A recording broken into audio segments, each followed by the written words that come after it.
오늘 하나님의 말씀은 신약성경 요한복음 14장 1절로 31절까지 말씀입니다. 신약성경 171페이지 본문을 한번 읽고 말씀을 들으시면 감사하겠습니다.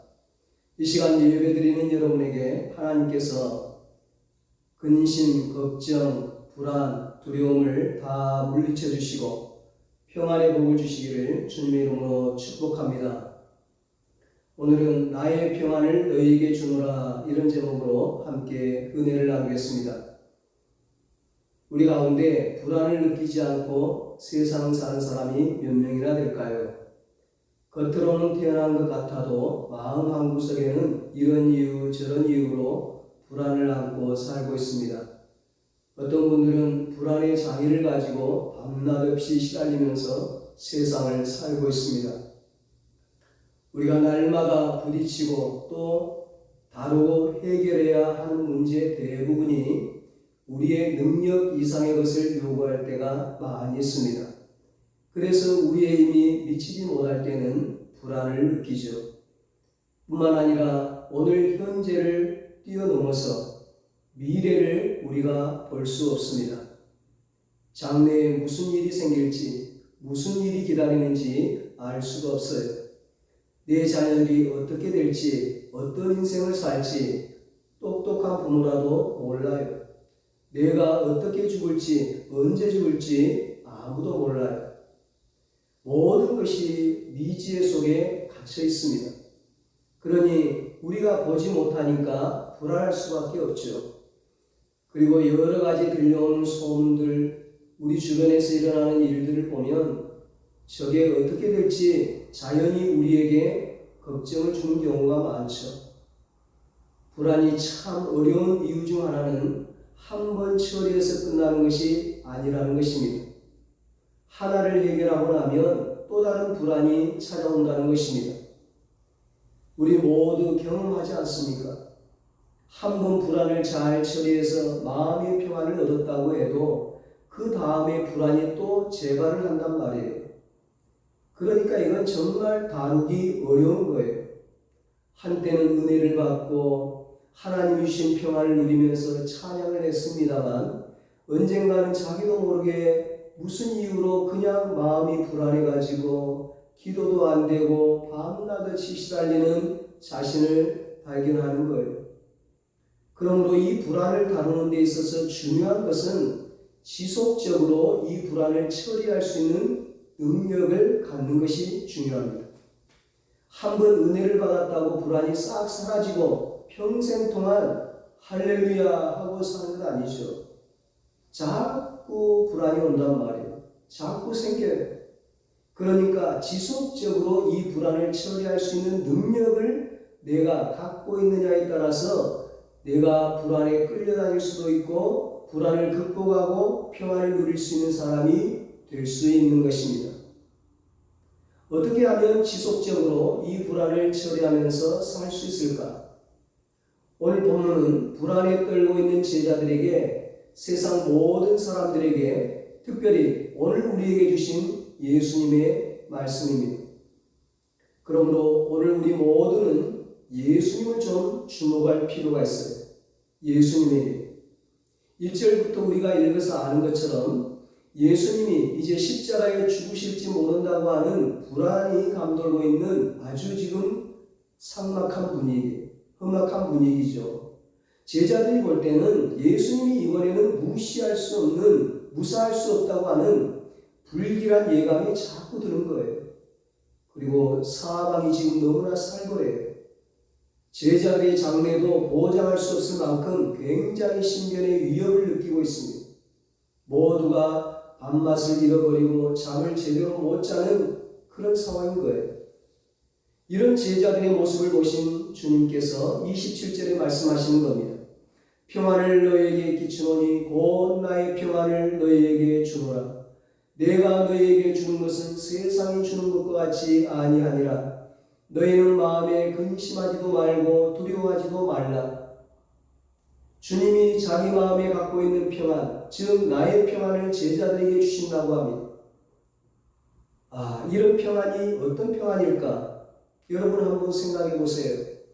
주님이 갖고 계시는 나의 평안, 예수님의 평안, 주님이 평생 세상을 살면서 마음에 간직하고 누렸던 그 평안을 지금 공포에 짓눌려 있고 불안에 떠는 지혜자들에게 주신다고 하십니다. 오늘 우리에게 주신다는 거죠. 그래서 나의 평안을 너희에게 주노니, 자, 이 평안이 어떤 평안일까요? 주님이 주시는 이 나의 평안은 우리가 어떤 합당한 조건들을 갖출 때에 뒤따라오는 특별한 은혜입니다. 어떤 합당한 조건들을 갖출 때, 이게 중요해요. 조건들을 갖출 때 항상 뒤따라오는 하나님의 은혜입니다. 이게 주님이 말씀하시는 나의 평안입니다. 그러므로 예수님을 주목해야 합니다. 예수님은 많은 사람들, 특히 대적들에게 둘러싸여서 한평생을 사셨어요. 예수님을 향하여 돌을 드는 사람들과 상대해서 예수님은 사역했습니다. 끊임없이 예수님을 제거하려고 하고 죽이려고 하는 자들이 있었어요. 한때는 예수님을 대단하다고 하면서 왕으로 임금으로 삼으려고 하는 그 수많은 사람들이 있었지만 나중에는 모두가 다 도망가 버리는 그런 상황 속에서 예수님이 사역을 하시고 한 생을 사신 거예요. 그러면서도 예수님은 마음속에 평안이 있었습니다. 그 평안이 어떻게 가능했을까요? 주님의 한 생을 우리가 조용히 묵상해보고 주님의 말씀을 우리가 잘 검토해보면 어느 선까지 우리는 추측할 수 있어요. 이래서 이 주님은 평안을 유지하셨구나. 이래서 평안을 누리셨구나. 그러니까 제자들에게도 오늘 우리에게도 나의 평안을 너희에게 주노라 할 때는 내가 이 평안을 유지하기 위해서 한 것처럼 너희도 하면 이 평안이 너희의 것이 될 수 있다. 너희도 평안을 누릴 수 있다. 그렇게 말씀하시는 거구나 하는 것을 우리가 알 수 있는 거죠. 주님이 평안을 유지하기 위해서, 평안을 누리기 위해서 하신 것 세 가지가 있어요. 첫째는 예수님을 보면 예수님은 하나님 아버지에 대한 절대적인 믿음을 갖고 계셨어요. 이것이 예수님이 평안을 늘 유지하는 비결이었어요. 하나님을 누구로요? 아버지로 생각했다는 거죠. 아버지로 믿었다는 거죠. 이거 굉장한 거죠. 하나님을 아버지라 부르는 게 뭐 대단하느냐, 예수님이 항상 그렇게 불렀지 않느냐, 우리는 대수롭지 않게 그냥 생각하고 넘어갈 수 있어요. 그런데 이것은요, 대단한 겁니다. 예수님은 하나님을 항상 아버지라고 불렀어요. 그리고 아버지라고 불러도 그저 막연히 어떤 격식을 차려가지고 부르는 그런 호칭에 불과하지 않았어요. 호칭이 아니었어요. 마가복음 14장 36절에 보면 예수님이 십자가를 앞에 두고 겟세마네 동산에서 밤새도록 기도하실 때에 하나님을 부르는 그 호칭이 특별히 나오죠. 이르시되 아빠 아버지여, 아빠 아버지여, 아버지께서는 모든 것이 가능하오니 이 자를 내게서 옮기시옵소서. 그러나 나의 원대로 마옵시고 아버지의 원대로 하옵소서. 거기 예수님의 기도를 보면 아빠 아버지여, 아빠 아버지여. 이 아빠 아버지라는 말은 3살, 4살 먹은 어린아이가 아빠를 부를 때 사용하는 말이거든요. 예수님이 하나님을 아빠라고 부르며 겟세마네 동산에 엎드려 기도하는 거예요. 아빠, 아버지께서는 모든 것이 가능하오니 이 잔을 내게서 옮기시옵소서. 이 기도를, 이 말 속에 있는 뉘앙스를 그대로 살려서 우리가 다시 한번 표현해 본다면 아빠는 모든 것을 다 하실 수 있잖아요. 무엇이나 하실 수 있잖아요. 무엇이든 원하신 대로 다 될 수 있잖아요. 그러니 이 무서운 십자가를 안 지게 해주세요. 완전히 어린아이인 거죠. 예수님이 하나님을 보실 때는 하나님은 항상 아빠, 아버지인 거예요. 자기는 어린아이처럼 생각했어요. 이게 예수님께서 하나님을 아버지라 부르는 마음의 그 자세였던 겁니다. 예수님은 하나님을 전적으로 의지할 수 있는, 그리고 그분과 함께 있으면 항상 평안할 수 있는 든든한 분이었다는 이야기입니다. 하나님을 그렇게 믿으니까 예수님 마음에 평안이 항상 있었습니다. 불안하지 않았어요. 어떤 상황에서도 두려워하지 않았어요. 왜냐하면 하나님이 내 아버지신, 내 아빠니까. 든든한 내 아빠. 자, 여러분, 재밌는 거는요, 예수님께서 우리 보고도 그렇게 하라고 그러잖아요. 제자들에게도, 오늘 우리에게도. 내가 하나님을 아빠라고 부르는데 너희들도 그렇게 하라고. 그리고는 뭐라고 가르쳤어요? 너희는 이렇게 기도해라. 기도할 때 하늘에 계신 우리 아버지여, 우리 아빠 아버지여, 이렇게 기도하라고 마태복음 6장 9절에 주님이 가르쳐 주신 그 주기도문에 말씀하셨어요. 거기 아버지라는 말이 다 큰 자식이 자기 아버지에게 와가지고 점잖게 아버님 하고 부르는 그런 이름이 아니거든요. 아빠 하는 그런 이름이에요. 너희가 기도할 때 그렇게 기도하라는 거예요. 기도할 때 우리가 하나님을 부르고 기도하잖아요. 하나님을 부를 때 하늘에 계신 우리 아빠 그렇게 부르라는 거예요. 그리고 성령님이 우리 마음에 와 계시는데 그 성령님은 항상 우리로 하여금 로마서 8장 15절에 보면 아빠, 아버지라고 부르게 한다고 그랬거든요. 너희는 다시 묵소하는 종의 영을 받지 아니하고 양자의 영을 받았으므로, 성령을 받았으므로 우리가 아빠, 아버지라고 부르짖느니라. 아멘. 그러니까 얼마나 하나님은 우리에게 친근한 분이시니까, 얼마나 우리에게 크신 분이시니까, 얼마나 든든한 분이십니까? 그분이 옆에 내 아버지로 계시는데 두려울 게 없다는 거죠. 예수님은 이 하나님을 어린아이처럼 보는 믿음을 가지고 자기 마음에 있는 평안을 지켰어요. 예수님이 말씀하시는 나의 평안은 이런 사람에게 주어지는 것이었습니다. 예수님도 육신의 몸을 입고 세상에 사시면서 하나님을 어린아이가 자기 아빠를 보듯이 보면서 믿고 의지하고 살았습니다. 우리도 그렇게 하면 주님이 가지신 평안을 우리의 것으로 늘 마음에 간직하고 평안을 누리며 살 수 있다고 말씀합니다.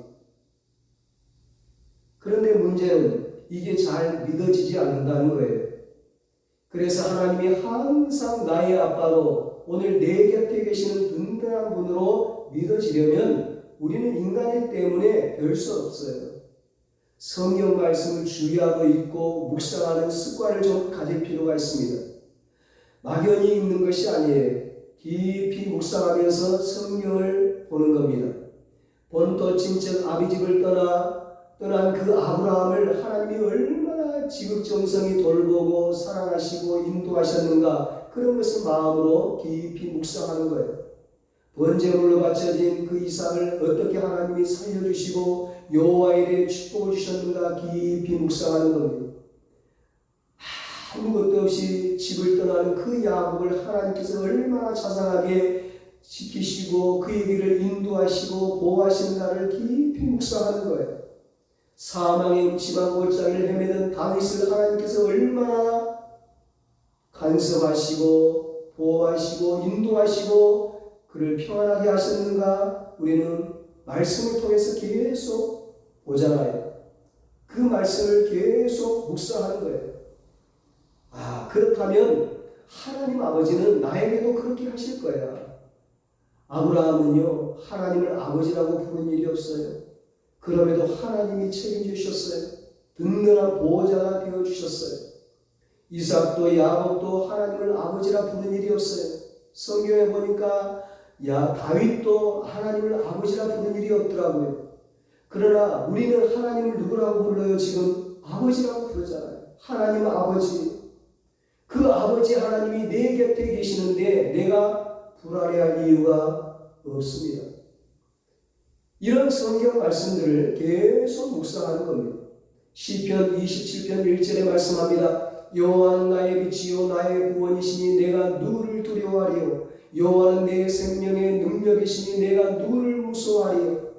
이사야 41장 10절에 두려워하지 말라. 내가 너와 함께함이라. 놀라지 말라. 나는 너의 하나님이 됨이라. 내가 너를 굳세게 하리라. 참으로 너를 도와주리라. 참으로 나의 의로운 오른손으로 너를 붙들리라. 아멘. 이런 말씀을 마음에 담고 묵상하는 것. 오늘 우리가 읽은 말씀, 평안을 너에게 끼치노니 곧 나의 평안을 너에게 주노라. 주님의 그 말씀을 마음에 담고 운전할 때도 묵상하세요. 설거지할 때도 묵상하세요. 잠을 잘 때도 묵상하세요. 마음의 불안이 자꾸 고개를 들 때에 이 말씀들을 묵상하세요. 그리고 그 말씀을 붙들고 하나님을 보면 하나님이 누굽니까? 나의 아빠, 아버지 되십니다. 그것이 느껴지면서 믿어지면서 확신이 되면서 내 마음의 불안이 슬슬 힘을 잃어버리고 쫓겨나가는 거예요. 사라지는 거예요. 그리고 주님이 주신다는 평안이 내 마음에 자리 잡는 것을 체험하게 될 것입니다. 둘째로 예수님이 주시는 나의 평안은 철저한 순종에서 생기는 것이었습니다. 예수님은 항상 하나님께 순종하기를 원했습니다. 하나님 편에 서기를 원했습니다. 그래서 하나님의 뜻을 행하는 것을 생명보다도 소중하게 여겼습니다. 요한복음 8장 29절에 예수님께서 그러시잖아요. 나를 보내신 이가 나와 함께 하시도다. 왜 하나님이 예수님과 함께 하시느냐? 내가 항상 그가 기뻐하시는 일을 행함으로 그렇게 말씀하셨어요. 그러니까 예수님이 항상 하나님이 기뻐하시는 일을 행하고 하나님께 순종하기 때문에 하나님이 예수님을 절대 혼자 두지 아니하신다. 이것이 주님의 확신이었어요. 내가 하나님께 순종하고 하나님 편에서 있는데 어떻게 하나님이 나를 혼자 두시겠느냐? 하나님이 나와 함께 하신다면 내가 왜 불안해하고 내가 왜 두려워하겠느냐? 그런 하나님에 대한 확신을 가지고 주님이 한 생을 평안을 가지고 사신 거예요. 우리가 불안을 느끼지 않으려면 하나님 아버지와 충돌하지 말아야 합니다. 우리가 언제 하나님과 충돌합니까? 불순종할 때 충돌하는 거예요. 언제 하나님과 사이가 서먹서먹해집니까? 순종하지 않을 때. 언제 하나님과 불편해집니까? 말씀대로 순종하지 않고 성령님을 근심하게 할 때 하나님과 불편해지는 거예요. 우리가 하나님의 자녀인데 하나님과 불편해지면 마음이 평안할 수 있을까요? 여러분의 아버지와 사이가 안 좋을 때 마음이 평안해지는가요? 어머니와 여러 가지 일로 다투는데 여러분의 마음이 평안할 날이 있었어요? 없었죠. 마찬가지예요. 우리가 평안을 늘 유지하려면 하나님과 항상 평화로운 관계, 평안한 마음을 유지할 수 있어야 됩니다. 그 비결이 순종하는 거예요. 내가 하나님 편에 서는 그거예요. 하나님과의 불안은 우리에게 불안의 씨앗을 심습니다. 공포를 느끼게 합니다. 그러므로 항상 하나님과 편안한 관계를 가져야 합니다. 이게 순종이에요. 미국의 링컨이 역사상 가장 위대한 대통령으로 추앙받지 않습니까? 링컨이 대통령으로 당선되자마자 그 다음에부터 전쟁이 시작되었습니다. 노예 해방을 위한 남북 전쟁이었죠. 4년 동안 그 전쟁이 계속됐습니다. 얼마나 그 전쟁이 비참했는지 전사자만 해도 북군에서 36만 명, 남군에서 25만 명, 그래서 60만 명이 넘는 전사자가 생겼어요. 전쟁이 시작되고 한 1년 동안은 링컨이 속한 북군이 계속 밀렸습니다. 굉장히 불안한 상황이었고 그래서 링컨이 온갖 스트레스를 다 받았습니다. 얼마나 스트레스를 받았는지 몸무게가요 원래 83kg였는데 57kg로 떨어졌대요. 그러니까 얼마나 몸이 빠져버렸는지 알 수가 있습니다. 그만큼 지도자로서 스트레스를 받고 있었어요. 그런데 어느 날 한 전투에서 처음으로 북군이 이긴 거예요. 그 승리의 소식이 백악관에 전달되었습니다. 그러자 옆에 있던 참모가 링컨에게 축하를 했습니다. 각하, 이제부터 아무 염려하지 마십시오. 하나님은 항상 우리 편입니다. 하나님은 항상 우리 국군 편입니다. 그러자 링컨이 정색을 하고 한 유명한 말이 있습니다. 오직 나의 염려, 내가 늘 염려하고 마음에 걱정하는 거 하나 있는데 그것은 내가 하나님 편에 서 있는가 서 있지 않는가 하는 것입니다. 하나님이 내 편에 서는 것은 나는 걱정하지 않아요. 내가 하나님 편에 있느냐 이것이 문제입니다. 내가 하나님 편에 서 있으면 하나님은 항상 내 편이 되실 수 있어요. 성경의 다윗을 통해서 이 놀라운 진리를 깨달을 수 있게 해주셨습니다.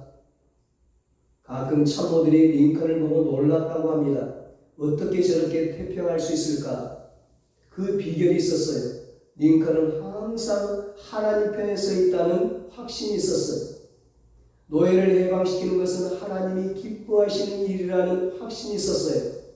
그러므로 그의 마음이 평안할 수 있었고 그 평안 때문에 그는 흔들리지 않았습니다. 여러분은 어떻습니까? 우리는 항상 하나님이 내 편이 되어주기만을 기다리고 있을 때가 많은 것 같아요. 내가 하나님 편이 되는 것에 대해서는 별로 관심이 없어요. 누가 하나님 편에 서는 사람입니까? 예수님처럼 순종하는 사람입니다. 순종하는 사람은 늘 하나님 편에 서는 사람입니다. 말씀을 들었으면 순종하는 겁니다. 이 말씀이 진리라는 것을 확신했으면, 하나님의 말씀이라는 것을 확신했으면 그대로 살려고 노력하는 것입니다. 그래서 하나님 편에 서면 하나님은 항상 내 편이 됩니다. 그럴 때 주님의 평안이 내 마음에 머무는 것입니다.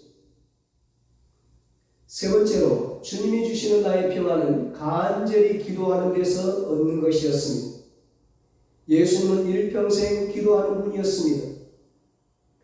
하나님 아버지께 기도했습니다.